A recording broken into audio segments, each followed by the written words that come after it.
If you're in or near retirement, you might be wondering, what's better, a Roth IRA or a traditional IRA? Or maybe more importantly, which one should you take money from first? I'm Cary Green, financial advisor and co-founder of Green Era Financial, and I help people who are close to or in retirement to get the most out of life with their money. And in this video, we're going to break down the key differences between Roth and traditional IRAs once you've already retired. So let's dive in. Let's start with the basics. A traditional IRA is tax deferred. That means you didn't pay tax on the money when you put it in, but you will pay tax when you take it out. Every dollar you withdraw is taxed as ordinary income, generally the highest tax rate you'll pay. With a Roth IRA, it's the opposite. You paid tax on the money you contributed in the year you put it in, but now it grows tax-free, and qualified withdrawals are completely tax-free. That one difference alone creates massive ripple effects in retirement. It affects your tax bracket, your Medicare premiums, the taxation of your Social Security, and even how much flexibility you have from year to year. Your traditional IRA often acts like the core of your income plan. It's where your required minimum distributions, or RMDs for short, will eventually come from once you hit age 73 or 75, depending on your birth year. RMDs are mandatory, and the withdrawals are fully taxable. Your Roth IRA, on the other hand, doesn't have RMDs during your lifetime. That makes it incredibly powerful as a flexible, tax-free income source in retirement. You can use it in a high-income year or to avoid jumping into a higher tax bracket.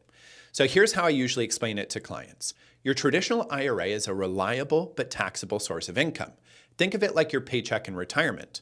Your Roth IRA, though, that's your wild card. You can use it for big expenses, tax planning, or to avoid pushing yourself into a higher tax or Medicare bracket.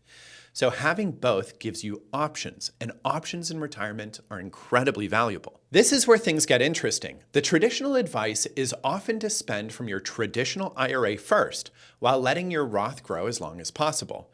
And in many cases, that works well, especially if you expect to be in a higher tax bracket later, or you want to leave the Roth to your kids. But that's not always the right answer.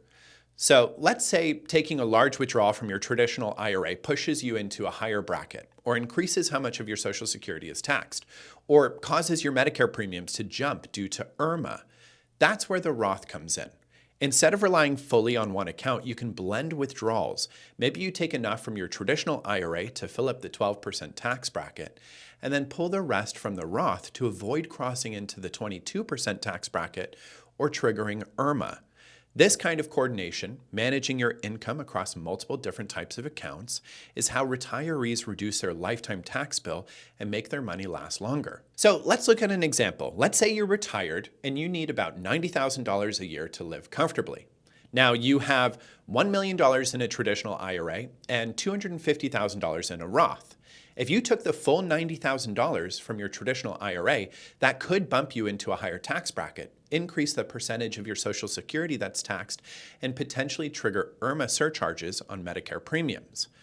But if you took $60,000 from the traditional IRA and $30,000 from the Roth, you'd keep your taxable income lower, reduce your tax bill, and potentially avoid triggering IRMAA altogether.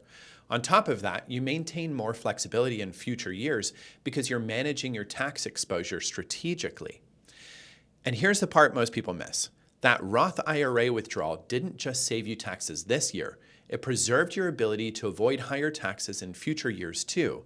That's the compounding effect of smart income planning. Now, your Roth IRA becomes even more valuable in your later retirement years. So think about a year where you need to replace a roof, help a grandchild with college, or pay for long-term care.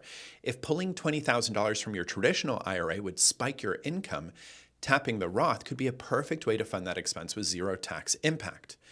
And beyond that, Roth IRAs are a powerful estate planning tool. If you plan to leave money to children or grandchildren, the Roth is ideal. It passes on income tax-free to your heirs, and they'll have 10 years to withdraw the funds tax-free. A traditional IRA, on the other hand, must also be fully withdrawn within 10 years, but those distributions are taxed as ordinary income.